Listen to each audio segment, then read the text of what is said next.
This is Dan from The Verge, and this is the Acer Chromebook C720. Acer's new Chromebook C720 is an update to last year's ultra-cheap C7. The C720 is slimmer, faster, lighter, and longer lasting than before, and at $249, it's likely to be the cheapest new Chromebook announced by Google this year. Though the C720 has been more or less ignored by Google thus far, it is a considerable upgrade over the C7. Acer has tightened up manufacturing on the device, resulting in a much nicer laptop. The display hinge isn't wobbly, the laptop doesn't flex when you pick it up, the keyboard is actually pretty nice to type on, and the trackpad is remarkably usable for scrolling and other multi-finger gestures. The C720 is also thinner and lighter than the C7, but it still has a pretty boring utilitarian design. Compared to the flashy gloss and fun colors of the Chromebook 11, the C720 is a snoozer to look at with its dark gray color scheme and pedestrian looks. But it's functionally much better. You won't leave fingerprints all over its lid every time you touch it, for example. The 11.6-inch display in the C720 is the same size and same 1366 by 768 pixel resolution as last year, but this time it has a matte finish, which all but eliminates reflections and glare. The screen is nowhere near as nice as the panel on the Chromebook 11, it's not as bright, doesn't have as amazing viewing angles, and doesn't have as deep blacks,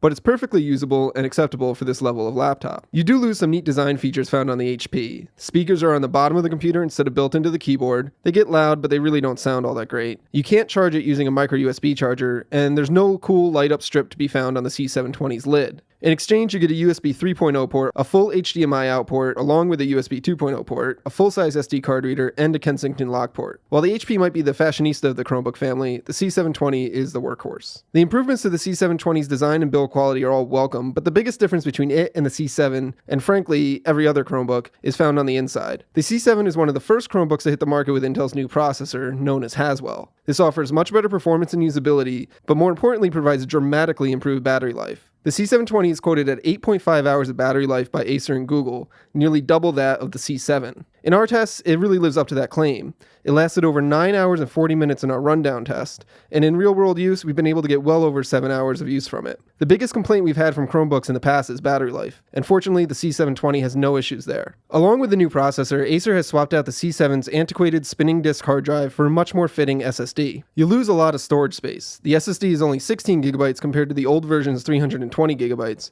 but you gain a lot in performance, and with Chrome OS, you're supposed to be living in the cloud anyways. The new machine powers on much faster, can handle dozens of tabs without choking, doesn't drop frames in video playback, and is just snappier and more responsive than any Chromebook I've used, save for the top-of-the-line Pixel. I can't say it's as fast as my MacBook Air, but it's fast enough to where it doesn't get in the way of my work, and that's really the most important factor. At under $250, the C720 is pretty much the cheapest laptop that you can buy these days, and fortunately, its performance and stamina belie its bargain basement price. Chrome OS still isn't for everyone. You really have to give yourself over to Google's services and be content with web-based apps. But the C720 is still a very capable machine, which can't really be said for many other Chromebooks. Google may be calling the HP Chromebook 11 the Chromebook for everyone, but the C720 seems to be the Chromebook for me, and probably you too.